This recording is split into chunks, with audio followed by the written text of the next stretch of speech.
സാജൻ സക്രിയ വർഗീയവാദിയോ ചർച്ചകൾ ഇങ്ങനെ കൊടുമ്പരി കൊള്ളുക. PV അൻവർ മുഖ്യമന്ത്രിക്ക് കൊടുത്ത നിവേദനത്തിൽ അദ്ദേഹത്തെക്കുറിച്ച്, സാജൻ സക്രിയയെക്കുറിച്ച് അദ്ദേഹം വർഗീയവാദിയാണ് എന്നൊരു പരാമർശം കൊടുത്തപ്പോൾ അദ്ദേഹത്തിന് വലിയ സങ്കടം, വിഷമങ്ങളൊക്കെ, അദ്ദേഹത്തിന് കരയാൻ വിട്ടിപ്പോയി. കാരണം ഇല്ലാത്ത ആരോപണമല്ലേ, അദ്ദേഹത്തിനെക്കുറിച്ച് ഇല്ലാത്തത് പറയുമ്പോൾ വിഷമമാണല്ലോ, അതുകൊണ്ടായിരിക്കും അദ്ദേഹം കരയുന്നത്. എന്നിട്ട് അദ്ദേഹം അതിൽ ചോദിക്കുന്നുണ്ട്, ഞാൻ വർഗീയവാദിയാണെങ്കിൽ എന്നെങ്കിലും ഒരിക്കൽ ഇസ്ലാമിനെ വിമർശിച്ചിട്ടുണ്ടോ, ഖുർആനെ വിമർശിച്ചിട്ടുണ്ടോ, മുഹമ്മദ് നബിയെ വിമർശിച്ചിട്ടുണ്ടോ? സാജൻ സക്രിയയ്ക്ക് എന്താണ് വർഗീയവാദം എന്നറിയില്ല, എന്താണ് വർഗീയത എന്നറിയില്ല. സുഹൃത്തെ, ഇസ്ലാമിനെ വിമർശിക്കുന്ന പലരുണ്ട്, അത് നിങ്ങളല്ല, പലരുണ്ട്. ഇപ്പോൾ കണ്ടില്ലേ, യുക്തിവാദികൾ എന്ന പേരിൽ അറിയപ്പെട്ടുകൊണ്ടിരിക്കുന്ന പലരുടെയും പണി എന്താ? ഇസ്ലാം വിമർശനമാണ്. ആരെങ്കിലും ഒരാളെക്കുറിച്ച് അദ്ദേഹം വർഗീയവാദിയം പറഞ്ഞിട്ടുണ്ടോ? ജബ്ബാറിനെ കുറിച്ച്, ജാമിദ ടീച്ചറെ കുറിച്ച്, എത്ര ആളുകൾ, അവരാരെങ്കിലും കുറിച്ച് അദ്ദേഹം വർഗീയവാദി എന്ന് പറഞ്ഞിട്ടുണ്ടോ? ഇല്ല. ഇസ്ലാം വിമർശനം സ്വാഗതം ചെയ്യുന്ന മതമാണ് സുഹൃത്തെ. വിമർശനങ്ങൾ അതിജീവിച്ചുകൊണ്ട് കടന്നു വന്ന ഒരു വലിയ മതം ആശയമല്ലേ ഇസ്ലാം. അതുകൊണ്ട് ഈ വിമർശനങ്ങളൊന്നും പേടിയൊന്നുമില്ല. വിമർശിക്കുന്നതുകൊണ്ട് വർഗീയവാദി ചാപ്പാരും കുത്തില്ല. നിങ്ങളെ വർഗീയവാദി എന്ന് പറയാൻ കാരണം എന്തുകൊണ്ടാണ്?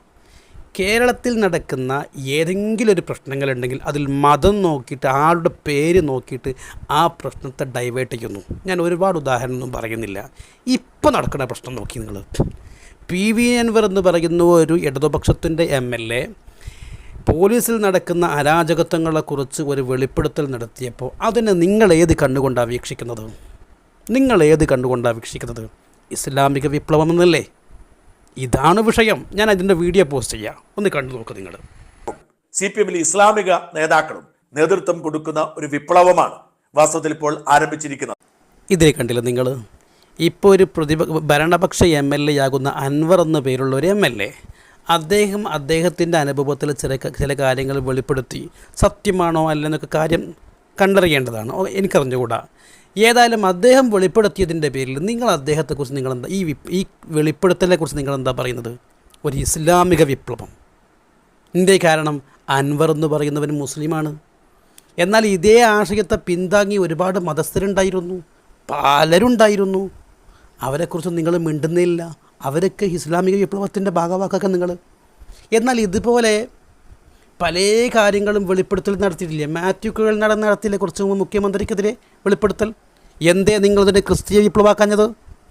ഹിന്ദു പേരുള്ള സതീശൻ, അദ്ദേഹം പല വെളിപ്പെടുത്തലും നടത്തിയില്ലേ?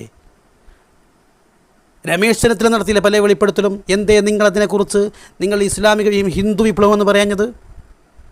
കാരണം ഇസ്ലാമിൻ്റെ പേരുള്ള ഒരാൾ എന്തെങ്കിലും പറഞ്ഞാൽ മുസ്ലിം വിപ്ലവം, ഇസ്ലാമിക വിപ്ലവം നിങ്ങൾ പറയും. കാരണം എന്താ അറിയോ? അത് നിങ്ങളുടെ വർഗീയ മനസ്സാണ്. ഇത് നിങ്ങൾക്ക് വർഗീയതായിട്ട് തോന്നുന്നില്ലെങ്കിൽ ഞാൻ വിട്ടു സുഹൃത്തെ. അല്ലാതെ ഇസ്ലാമിനെ എതിർത്തുകൊണ്ട് ഒരു കുഴപ്പമില്ല. ഇസ്ലാമിനെ എതിർക്കുന്ന പലരുണ്ട്. അവരെക്കുറിച്ചൊന്നും ഒരു വർഗീയ ചാപ്പയും ഒരാളും കുത്തില്ല. ഇത് മൂക്ക് കീഴ്പോട്ടുള്ള എല്ലാവർക്കും മനസ്സിലാകും നിങ്ങൾ പറയുന്നത് വർഗീയതയാണ് എന്നും.